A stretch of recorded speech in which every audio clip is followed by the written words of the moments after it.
Here we have a new 2024 Genesis GV80. This one comes in the 2.5T advanced trim level. This color is Uyini white. And then we have the obsidian black perforated leather. Now the powertrain consists of that 2.5 liter turbocharged inline 4. That's made it to an 8-speed automatic transmission. And that gives us 300 horsepower, 311 pound-feet of torque. But as we come around to that signature front end, absolutely love it. Nice big grille, LED headlamps along with LED daytime running lights, and they don't flash like that. That's just how the camera's picking them up right now. But ever since this has come out, it's just a beautiful, beautiful vehicle. That front end is fantastic. But down here we have 20-inch aluminum wheels. We get passive keyless entry on the front doors. And there's our door handle there. We have nice natural wood feel there. I love that trim. And then we have memory seating here. Just hit set and then push the number you want to set it to, and that'll save, and then just hit it to recall it. And then we have our power mirror controls there. We can turn the left or right side on and off and then adjust using this dial here, and then hit this button to power fold the mirrors. And I love how quickly they fold in and out. It's very in sync. Power door lock controls are here. We do get one-touch automatic up and down windows on all 4 doors, and then our rear window lock as well as our child lock, 1-button electronic, so I like that. And all of this is pretty much premium trim, black plastics here, but for the most part, really like how this door panel is made up. Now we do get the premium Lexicon sound system along with those 20s, a few other goodies with the advanced package. Gonna pop that hood for later. And we have brightness for the gauge cluster we can control here, the auto stop traction control there, and then we can open and shut our power lift gate there, and then we have an electronic parking brake. Just pull on that to engage and hit the brake, press it in to disengage. Power tilt and telescope steering wheel, control for that's there. And then here we have our power driver seat. Then we have power lumbar support as well. Love that seat. But a huge shout out to Genesis of Cool Springs for allowing me to review this GV80 today. I'll leave a link below in the description. But there's a quick look at the window sticker. And I mean, love that warranty there. So with everything that comes with the advanced package at $6,500, a few other add-ons, we're sticking right at $66,725. Pretty good fuel economy here. The big option is this roof rack package, so we get those crossbars put on. So we're gonna see how that sounds on the interstate with that sunroof. But I say this all the time, I love whenever someone includes rear window blinds. Those are a big must for me. And I'll show you the difference in the seat all the way back on that right side and then with it up on this left side here.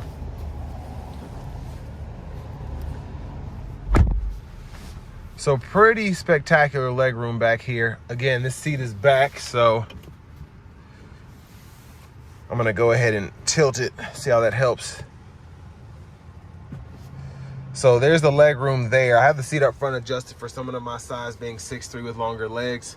But if it were up to me, I would certainly sit behind here, because one of the coolest features about this is if you have the kids in the back or you have somebody trying to get chauffeured around, whatever, just put them on that right side and you can push the seat back and forth as well as adjust that seat back.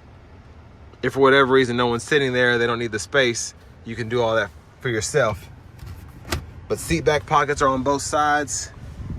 We do have 2 USB-A charge ports there that are illuminated. I like how that looks. And then we have the 3-prong 115 volt plug in there. Then our rear AC vents. Grab handle here. We do get those premium LED dome lights throughout. And then this middle seat does fold down. And then you have a storage pocket there as well to go with your bottle holders. And this one is a 2-row configuration. And you can see just how far the seats go back. It's crazy. Well, let's go ahead and make our way towards the back. If I can get this seat back, I want to compare with the seat all the way up compared to the seat all the way back, in terms of just how that affects the trunk space. Fuel caps here, premiums recommended. And then coming around to this beautiful back end here, we have those LED tail lamps as well. Dual exhaust. And there's a look underneath the vehicle. But hit this button right here to pop the lift gate. And I love how this Uyini white sparkles. It's just a beautiful paint. But I mean, with the third row out, look at all that space, just tons of storage. And then we have the netted side pocket on the right here. And we can release these seats from either side and fold that down, but just the space difference is crazy. That's that left side all the way up and the right side all the way back. And of course we can fold all of that down, and then you have even more space there. And I'm gonna use this so I can show you what's underneath this mat here. So you have that there if you want to put the cargo cover in. I like how it stows underneath there. Just pinch my finger. And then underneath there is where your spare is. So the jack and all that's there.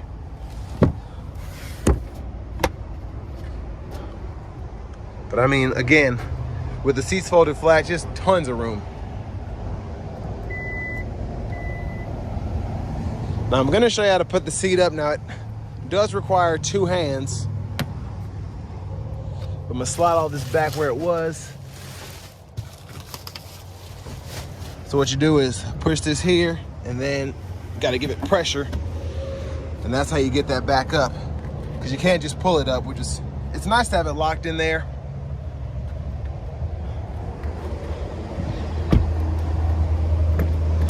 And then our front passenger seat, we get pretty good adjustability like our driver's side. And then we have this pocket underneath here, 12 volt, and a lockable glove compartment there. Decent size, but it just feels very nice, very premium materials used throughout this vehicle. And I don't know if I apologized already. I apologize for all the noise. Everybody's using their exhaust brake on the interstate here. But there's that 2.5 liter turbocharged 4-cylinder. Again, 300 horsepower, 311 pound-feet of torque.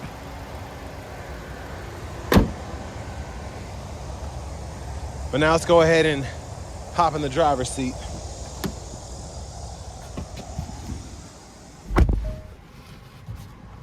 So love the leather wrap steering wheel here, and I've said this before, I like the design, how it's got that kind of Mercedes feel to it, having that 2-spoke steering wheel. Let's go to the screen here. I'm gonna try and cut the AC down. It is extremely hot. But here we have this, if you want to describe it as like a widescreen, that'd be the best way that I could describe it.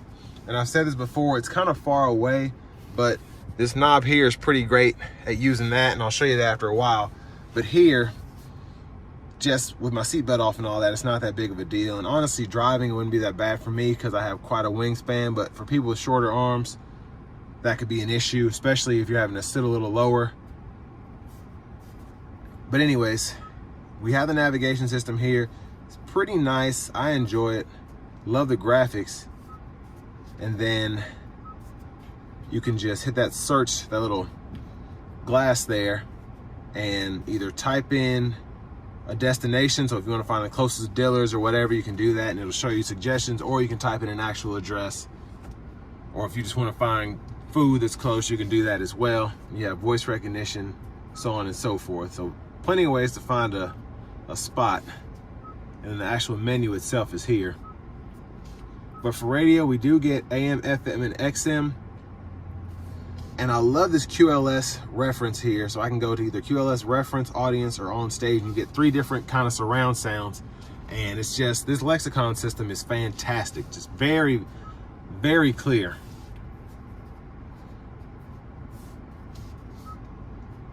Now, along with the AM, FM, and XM, we do get Bluetooth audio, Apple CarPlay, Android Auto. We have a USB drive as well. One disappointment I have about, I guess, Hyundai and Genesis in general is a lot of vehicles that should have wireless CarPlay have it, and a lot that you wouldn't expect to have it.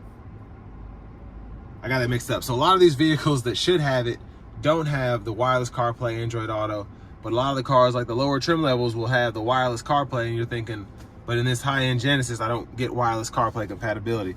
Of course, they make aftermarket products for that, but for this price point, I would expect that, but it's no big deal. Now over here, we can go through our settings. So drive mode settings are here. We can set up our custom modes, driver assistance. We can go through all of that. Now, most importantly, well, there's sound here as well as the device connection. So if you want to set up your Bluetooth, you can just go ahead and do that. It walks you right through it. I just did it about 5 minutes ago. But the biggest thing people want to know is how do you change the language and the unit. So you go into general all the way at the bottom. You can change that language from English, French, Spanish, and then I don't know if that's Korean or whatever, but in the units here, this is where we can change our miles to kilometers, or we can change our temperature units from Fahrenheit to Celsius, and then our fuel economy from MPG to UK gallons. Then of course the tire pressure, we can change those units too. But you have your manual notifications you can set up, and then here we have the climate. So you can adjust that from the screen if you want to, and then you can also toggle the AC, so on and so forth, or even use the scroll bar to go through that too. And then you can change the fan direction. So you can pretty much use the whole system right here in the screen itself. So it's pretty intuitive once you get used to it. Everything is there, you just kind of have to know where to look for it. But me personally, I like to use these buttons down here so we can adjust the temperature there. Same thing over here, easy to sync and unsync. Just touch a button. So if I have it set to 67, sync, and then I can adjust it again, or I can just do it on the fly, which is probably easier. But that auto mode's there. We have shortcuts for the map, favorite, so you hit that button there, and you can customize that button for the radio, and then you can use it for something different on the steering wheel, which I'll show you here where that is in a minute. But I like to have that there. If I'm always on Bluetooth, I can just set that up, or if I'm always trying to change my driver assistance settings, I can do that. And then radio media setup, all that's pretty self-explanatory. We've been there already. Now we can cut the whole system off here, and then you just hit the screen to get it going again. We have the 3-stage heated cooled seats. You can see my fingerprints are right there because this hasn't really been touched other than myself. And then we have 2 stages for the heated steering wheel, which is nice. Don't see that very often. And then we have our rear AC controls here, so we can control that as well as the fan direction if we want to. And then set that auto mode on and off, adjust the temperature there in the middle. So I like the system. It's pretty easy to get a hold of, get used to. It's just, it feels super fancy, which I like. Well, let's pull up these cameras. There's the backup camera there. Pretty clear picture. Guidelines follow you as you turn the steering wheel. Then we have a front camera as well. And then down here, we can stow all of this. And I love that we have that wood exposed there. And then we can push that back. We have 2 USB-A ports, wireless charging pad indicator, and I have my other phone there on the wireless charging pad itself. And then for the buttons down here, we can adjust volume here. Click that to mute and unmute. And then we can use this as a tune knob here. And then home page shortcut, menu shortcut, and then a back button shortcut there. And again, we can use this to scroll through the entire menu. Automatic brake holds here, and then for the shifter, pull all the way to the right for drive, pull all the way to the left for reverse, and just kind of tap from either side to go to neutral, and then press P for park. So I like how they did that. Bottle holders are here, we can stow those. And we have a downhill brake control here, center differential lock there, camera toggle here, and then our parking sensors are there. And then for drive modes, we have several. So there's a custom you can set up, sport, comfort, eco, then the snow mode there. And then center console cubby space, removable tray. Pretty good sized pocket though, honestly. And I like that you just have the button right here, so you click that, then it just opens. Now I have the shade back, and I'll show you how that shuts in a minute, but there is the dual pane sunroof, and then we can slide or tilt that back And I like that we can one touch tilt it as well with little issue. And that's how far it goes back. And then again, we can one touch shut that. All the controls for that are here. And then that's what the lights look like. They're beautiful in here. Sunglasses holder, I like that kind of metal finish. But there's a view of the back seat from up here. Garage door transmitters right there. And again, that's with the shade up. Now for the vanity mirror, I like that we get, again, a premium LED light there. Just makes it look that much more premium. Headlamp controls are here. It's low beams, auto, off. And I like that the off illuminates to show you that they're actually off. And then we can turn the high beams on there, turn them off there. And then when you're in auto mode, you can use that to turn the auto mode on and off. And then with only the right side on this one being digital, your side view cameras both come up there. So that can be kind of confusing if you're used to the old way of doing things, or I should say the other way of doing things. It's not old, but. So that's your right side camera, that's your left side camera. But again, they both come up on that right gauge cluster there because that's the only digital one. Now windshield wipers are automatic. So we have one time there, off is there, auto, low, high. We can adjust the auto sensitivity here. And then we have our rear wiper here. So low, high, off, pull back for the rear wiper fluid, push up for the front wiper fluid. And then paddle shift is behind the steering wheel. Voice recognition controls there. Push that button up. Bluetooth control, push that button down. Volume can be adjusted here. Click that to mute. And then we can go through our track list or radio station presets here. Use this mode button, again, once that's set up, to go through your audio sources. And then we have that custom button for the steering wheel that we can set up there. And then we can go through our sub menus of the gauge cluster by hitting this button. And then I can actually scroll through the options here. So we can hold this and actually select what we want to turn on and turn off. So this is showing me everything. So pretty much most of the stuff is on. A couple of them aren't, but that's fine. And then down here, this is for the smart cruise. So we can toggle that on, adjust the gap there, and then adjust the speed, and then click there to pause or resume there. Our push button starts right here. Finally, here's the key fob with remote start. And we do have that self-parking feature as well. So if it's a tight fit, you can pull the vehicle in and out. But next it's time to go ahead and take this GV80 2.5T Advanced out on the road for a test drive.